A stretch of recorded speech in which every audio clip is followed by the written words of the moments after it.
So just to introduce myself, I'm Scott McAulay, use he and him. I, 3 years ago, launched the Anthropocene Architecture School. I practice in architecture, so 60-ish% of my time I do whole life carbon assessment, deep retrofit, sustainability coordination, a little bit of all sorts. I'm a coordinator of the Architects Climate Action Network's Climate Literacy Group, so we really focus on the cultural transformation side of decarbonising and changing construction, because we know the system as this simply doesn't work. And to kind of introduce what I do, the Anthropocene Architecture School was launched as a provocation because the education as is delivered is still not responding to the climate emergency. It's not recognising what's actually happening. So to kind of introduce what my work kind of typically looks like, it began as in 2019 at the Architecture Fringe. They wanted provocations on kind of in real life, so what's happening. So this was 2019, post 2018's terrifying IPCC report. There's nothing on the programme but a climate emergency. So the provocation was that the architectural education, as delivered and has been delivered historically, is entirely obsolete in the face of climate change. So I got no kickback, I got no denial, I got agreement, I got asked, what do we do next? We know this, we've known this for a very long time. So that kind of went to the Edinburgh Fringe, so starting to kind of create spaces and make time for the public to really reflect upon what is stopping our cities responding to the climate emergency. Because this is something we don't often go to people about. We keep it in kind of in government, we expect things just to happen, but I believe sincerely that we have so much more power than we were ever taught in education. We have more power than our elected representatives like to recognise. And this somehow resulted in me being invited into architecture firms to teach them. So I teach climate literacy, so where the built environment intersects with the climate crisis. But not just in the technical sense, because as we've tried to hammer home, I think across the programme, this is not just a technical problem. I don't know where Charlie is, but he summed it up so well that if this was a technical problem, we would have fixed it. We can do everything we need to do with the built environment. And this just kind of led to some other things I'll touch upon slightly. But, oh, shite. Come on. Try it. There we go. So, in the kind of an academic sense, you can be as provocative as you want. You can write, you can do a bit of teaching, but unless people start teaching students like the world is literally on fire, nothing is going to change. So I did a call out in Scotland and got kind of 30 different organisations from the Scottish Ecological Design Association, architects, natural builders, passive house consultants, retrofit coordinators, and that is what we simply did. So we created the space for students to use what they design in university as the armature to teach them, as they should be taught in university, which is failing to be provided in the models today. So some of the kind of quotes we got back were quite great, so I've picked out my two favourites. We had one kind of second year in total awe. They had never had a tutor talk to them about sustainability in their whole education. They'd never been taught any of this stuff. And then the last one, when a third year student, so someone who has had 2.5 years of higher education, learned more in 15 minutes than they had in 2.5 years with the way that we taught. So when you strip out the bullshit from architectural education and you recognise that the world is burning and we need to respond with an urgency and a radical transformation, students just get it. People understand that urgency and how prevalent that problem is. But just to kind of quantify what I do and where, so I've taught for 19 different universities, and during COP26 did quite a lot of the kind of fringe programming. So kind of for Living Futures Europe, the Australian Association of Architecture Schools, and just some of the side stuff as well. But this is just showing what it looks like when in architecture, and education especially, you're taking a climate emergency seriously, because it simply isn't. I'm one person, and I've taught 5,000 people, and that's not going to change the system. So realising that was quite... It's not kind of self-deprecating. It is simply, it's not going to change the system if we are not teaching people that our building regulations are simply not fit for purpose and are basically an environmental crime. So we have to be incredibly blunt with this. So I hope we can see, can we see the slides? Is that okay? So these are a little bit dark, but this was Scotland's first ever People's Assembly on climate and housing justice. So these are two issues that are entirely intrinsically linked. They are fuel poverty interlinks with environmental justice, and the quality of homes affects people's health, well-being. It's a horrible spiral, but This had never been put together forcefully. So I created a space. We had trade unionists, we had tenants unions, architects, the public, an MSP joined the online section of it, but we just started to ask the question, what does housing policy look like when it's got climate justice, tenants' rights, a just transition at its heart and soul? And that is a question that our elected representatives are not asking themselves, which is something that we should be pushing a hell of a lot more as well.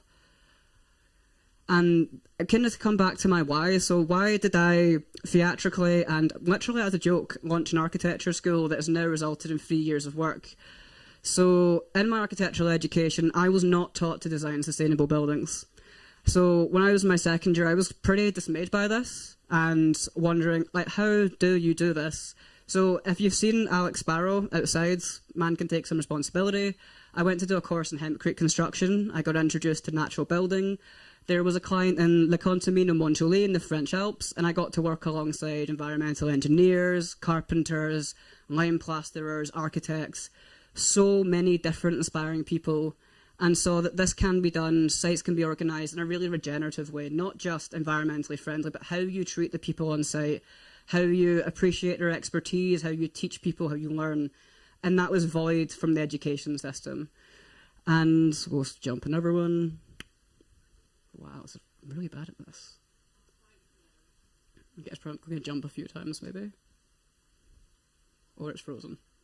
Is it that? There we go. So this, in turn, the two men to your middle and the right, Chris and David were... David's someone I met in the Alps who works for the two founders of Hockland Ecological Construction. So when I wasn't being taught to design sustainable buildings in the university, like my fees should have been paying for, fees, Scotland, tax money. But at the same time, on site, working with your hands, our architects, our trainee architects should be working on site. If we want a retrofit revolution, every single retrofit run by a local authority should be a learning resource, should be a classroom. Every retrofit must be a classroom. But we're not doing this yet. We are still trying to do this in the same mindset that got us into the incredible mess we are in. So down to my next why. So when I got to my final year of education, the IPCC released a report about 1.5 degrees. Stunned me. I was focusing on kind of housing as my thesis and adaptive reuse. And we saw just all around the world these things happened, and this did not affect architecture. Architecture continued blindly onwards, not so much putting its head in the sand as pouring a concrete beam around its neck at the same time. And it was heartbreaking. But we then have our government's response in the bottom right, so that's your first ever net zero debate. We've got 30 MPs, a few people asleep. They don't care. Our government is not capable of shifting that at the moment, still. Please don't vote Tory. And we then had, so this last year, we had what is, you can take this latest IPCC report as just on solutions. It's saying, we have the technology to do what we need to do. This is an incredible table here that I think if you're working in a built environment, stick it on your wall in A2. This is everywhere that the measures we can apply support the Sustainable Development Goals. This should have been on front cover of every single piece of architectural press. They didn't write about the IPCC report. Again, total denial. We are not responding with the urgency we need to. Try again. So why architects and why am I making a lot of noise for them? So I have two graphs in this presentation. This isn't a graph, it's an infographic. It kind of doesn't count, but they have really important points and anecdotes. So this is looking at the average carbon footprint of your average large project. So if you look to your medium end, that's 2,500 tons of CO2 per average medium-sized project. The average carbon footprint of a person in the UK, which is radically too high anyway, is 196 times smaller than the impact you can have on one job.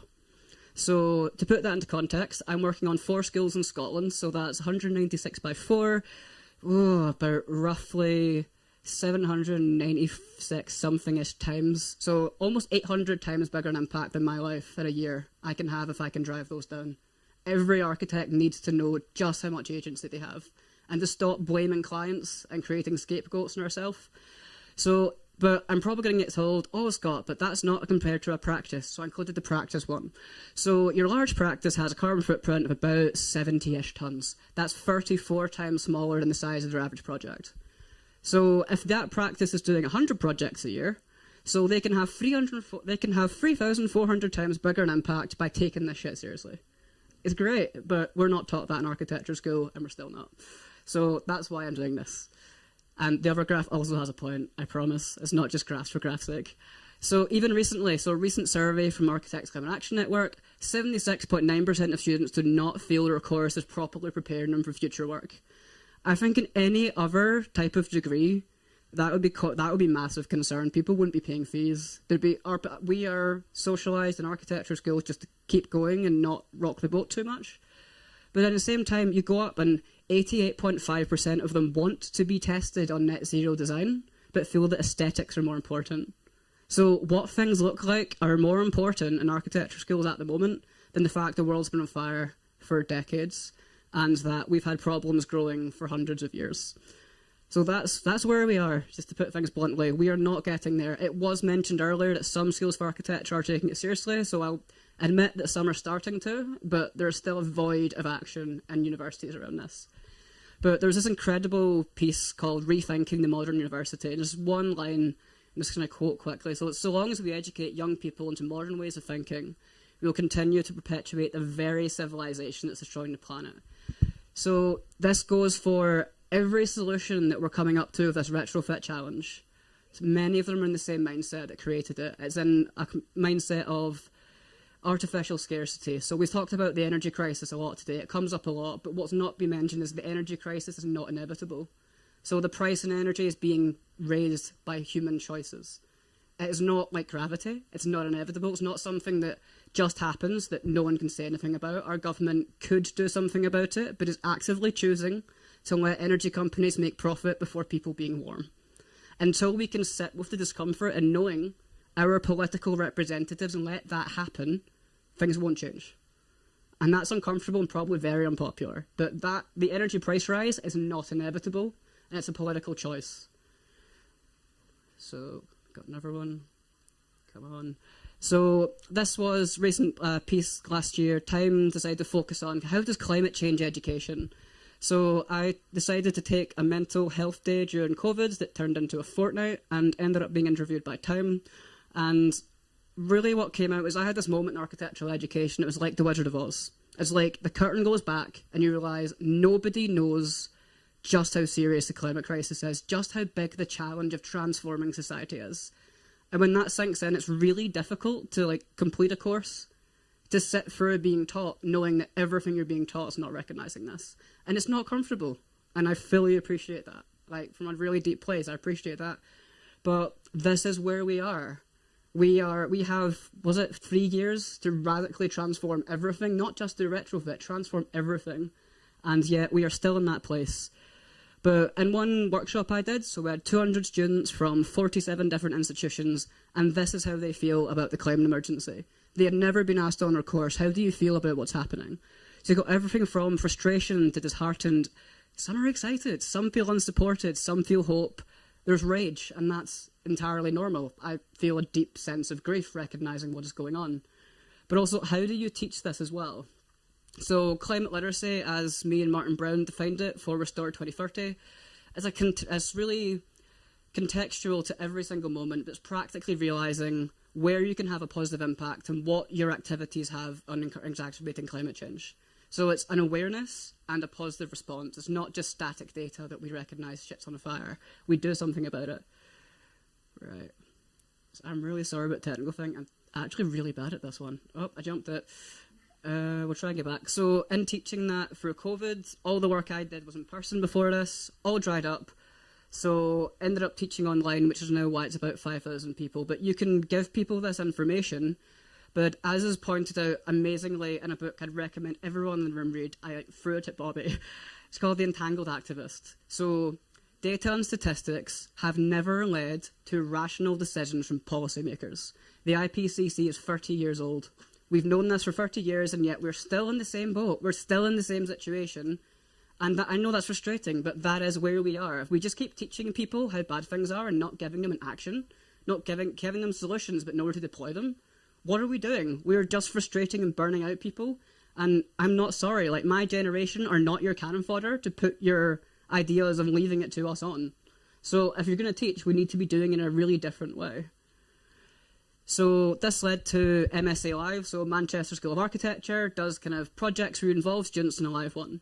So I was invited to take part. So set students the design brief of, if you're going to teach this, how do you do it in a way that's replicable and can be read by anyone? So not just architects, how do you teach anyone on the street, anyone that walks up? And I set them no parameters, no format, and just said, all I want is this. And they went away and worked on it. But the thing is as well, we need to recognise one person's voice is not enough to teach about climate literacy. So I brought in two fantastic guest speakers as well. Simeon is somewhere outside, probably not hiding, his face is on the screen. And Sam Turner, who I do work with through Anthropocene Project CIC as well. And we'll try again. And this was their output. So when students are asked, how do you teach people about the climate emergency? They make it a narrative. They go day to day. So when does climate change intersect with the built environment? When I wake up in the morning here, till the end of my day here, to how it affects my transport, my home, my neighbours, everything. So it's fantastic. You give students the space and they will amaze you. Our education systems do not create enough time for that. So that's the intervention I make whenever someone decides to invite me and ask.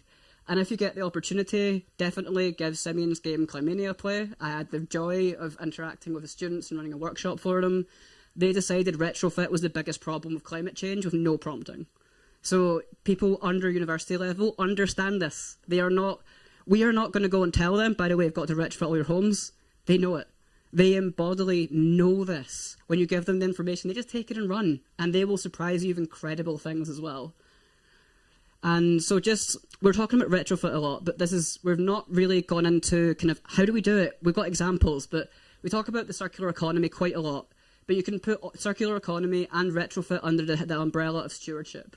So we don't talk about the good stewardship of our built environment. Our building regulations are atrocious. We have landlords that are being allowed to let things fall apart, and we are not properly enforcing building regulations. We all know this. If you work in construction, we know these are not fully enforced. They are enforced to a degree that's legal, not healthy and ethical. So we've got everything from designing for reconstruction, but the part that we are probably collectively working on that we are missing is the infrastructure for retrofit and reuse. We talk about reusing buildings, but where do those parts go when you're not using them? How do you transport them? Who's taking them apart? We don't have a national deconstruction company. We knock down 50,000 buildings every single year. That's one every 10 minutes. That is where we are today. We waste a hell of a lot of buildings. And it's absolutely wild. Come on. This is going really badly. So we can look at it this way. We've got this graph that starts on this side. We've got conventional practice. So you can also call it the legal bare minimum. And you keep going, you make it a little bit more efficient, you aim for zero, you try for sustainable, you hit the Brundtland Commission of trying to leave things better. But if you keep pushing, you go into regenerative. We can design buildings that are better for the environment, that are not intervening. We've been able to do this for centuries. But at the same time, we are not talking about it in that regard. So one favourite examples, this is the Enterprise Building, University of East Anglia. This has a 75 to 80% lower carbon footprint than equivalent building. It's designed to weather climate extremes, and it repurposes heritage things like thatch in really beautiful ways. It's a beautiful building that is incredibly energy efficient. It's not that you don't need an aesthetic, but this is what retrofit means, and a personal story from my home city which really puts it into context. This is the Woodside flats in Glasgow. So this was a building that was going to be knocked down. So this ties back into resistance and where we need to say no and retract our consent. So this building would have been knocked down if the tenants had rolled over. They said, we want to live in our community. We do not want to be dispersed. So it stayed. But then the architect's condition was designing a way in which nobody had to be decanted. So we now have a model that's replicable to do an almost passive house level of retrofit to every tower block that's similar. This has still not been adopted. That any council could ask the architect and say, can you do it again? Nobody is. This was visited by delegates in Belgium before it was visited by anyone in London. So, but at the same time, this headline is what this retrofit means. So we're in a cost of living emergency that's being inflicted upon us. A man hasn't switched on his heating for 2 years. Imagine the amount of money that he is not worrying about. Imagine how he is not as stressed. Think of the millions of people in fuel poverty facing this incredible increasing stress. He's safeguarded from it. That's what retrofitting means. It's not just a technical problem. So graph number 2, promissory point. So on the right-hand side, I'll run across. So we've got how bad are our buildings. So to simplify this, the higher the number, the worse they are. So we've got millions of them, and our typical new build building has a unit of 90 of how good it is. So 90 is the best our government wants in 2022. So I'm going to jump across. And the best that Passive House has been able to do since the 1990s is 15. Our building regulations are 6 times worse than a Passive House. Why is this legal? Where is the outrage? This is being, everything going through as volume housing is that shit. And we know it. So this is like the architectural profession has to speak up more. We should not be signing off buildings we know are 6 times worse than how they possibly could be. This is common sense. So just another point to tie in. So no matter how, Barnabas Calder makes this point incredibly well, no matter how sustainable the building you design, in a world that's unsustainable, dependent upon cheap fossil fuels, all architecture relies upon it. We have not spoken about the fact that $11 million goes into the fossil fuel industry and subsidies every minute, globally. So we've been talking about creating money from new mechanisms, from tax, from freeing up capital. We've got the money for fossil fuels, for borders, for hostile environments, and we don't have the money for retrofit. That question has to be on the table. That's where resistance comes in. So just kind of another point, architects have so much agency, and so does everyone else. So this is I'm a very visual person. This was a paragraph in a book, but it's the factors upon our decision making and where we can intervene and where we have little control. So some of the things we can do, we can't choose how people think, but what we can do is we can create new cultural, social and economic norms. We can live them immediately, we've got that choice. But we can also create the conducive environments and infrastructures, places like this festival, we can make time to focus on this. We might not be able to change people's emotions, but we can change how we present the information at the same time as well. So in architecture, we actually have so many stories of people doing incredible things that we are not teaching our students and inspiring them with. I was really blessed to be asked by the RAS, would I like to, with Andy Summers, the Architecture Fringe, really dive into this before COP got delayed the first time. So we had tenants unions, we had housing co-ops, we had architects, we had conservation, retrofit, we had ACAN. It was fantastic, and we just shared these stories. So anyone who works in architecture, I'm not biased, I did edit it, but I think you'll enjoy it a lot. It's fantastic. I made sure I kept a couple of copies. But just to end as well, I talked about we have more power than we know. So if we're going to teach, we don't need to just teach with an action, we need to teach with empowerment. So this was a project, part of Some Kind of Nature, which was at Manchester School of Architecture. So I was asked to teach students about activism and provocation, because I do both quite a bit. But I said I'm doing it on condition I can talk about agency, because without agency, we don't know what we can do. So I went through with students multiple times when cities were changed, not just by political choice, when the public intervened, when architects made an effort. And the students blew me away with the response. So this is beyond what I'd asked for. So they came back and they'd analysed why they chose this, why they wanted to reimagine the future and why things had to change. And they all came with different offerings from incredibly different backgrounds, different disciplines, and this blew me away as well. So we went through how empowered do you feel at the moment? So they feel they have a little control over their own life, but not much beyond. So if you are not educating students to feel like they can change the world, why are you in education? What are you doing? We should be teaching every student, no matter what discipline, not just architecture, every student should graduate from every course feeling they can dynamically and radically reimagine the world. So they started in this little section, and we kept going and we went through things. We had a really lovely seminar. They then got really frustrated and said, why are we just talking here? Why are we just on Zoom? We have all these conversations in university, we don't apply them. Why are we not talking to people on the street? So we flipped through the whole project and said, all of your research is not allowed to be online anymore. Go and talk to people. I want to know how the people you're proposing are going to feel about what you're doing. So they went away and did research, did surveys, compiled it, and then they came back with the jump.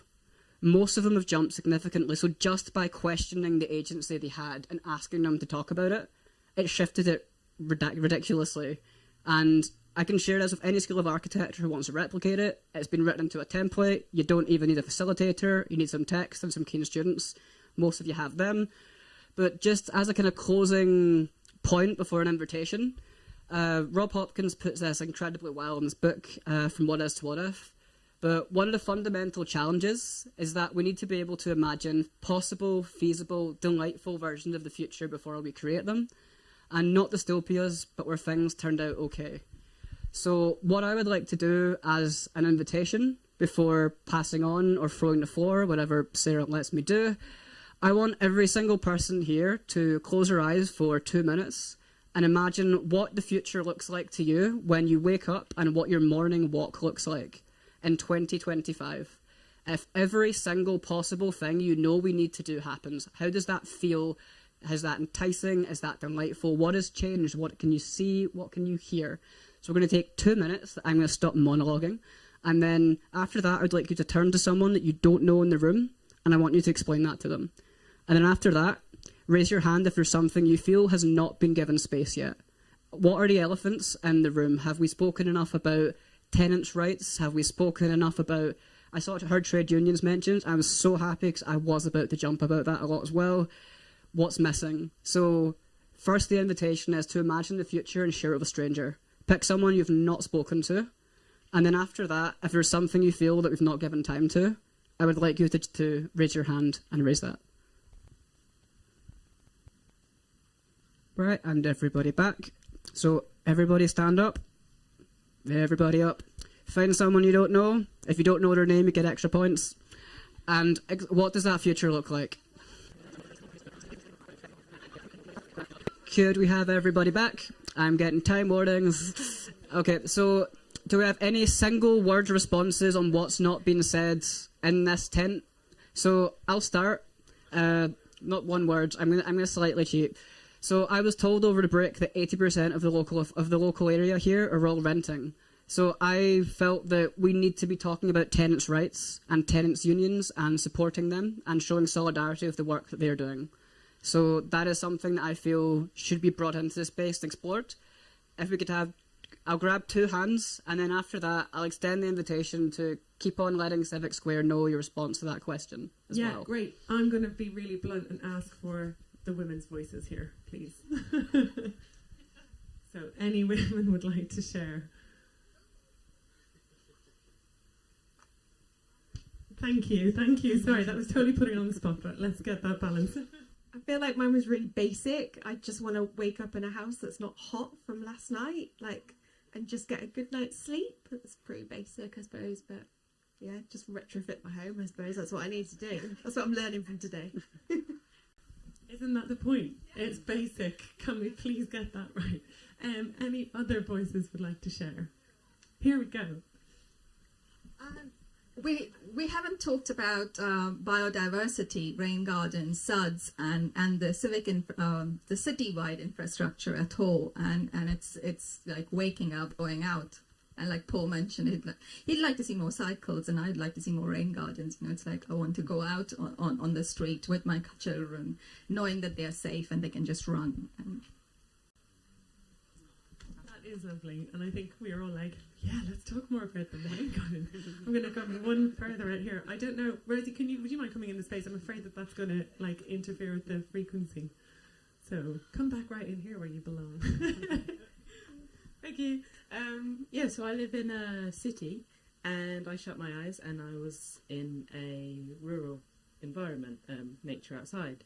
And so I just thought that we could be more specific about the locations that we're talking about. We've discussed sort of archetypes of houses, but not necessarily the difference between the rural and urban experience of retrofit.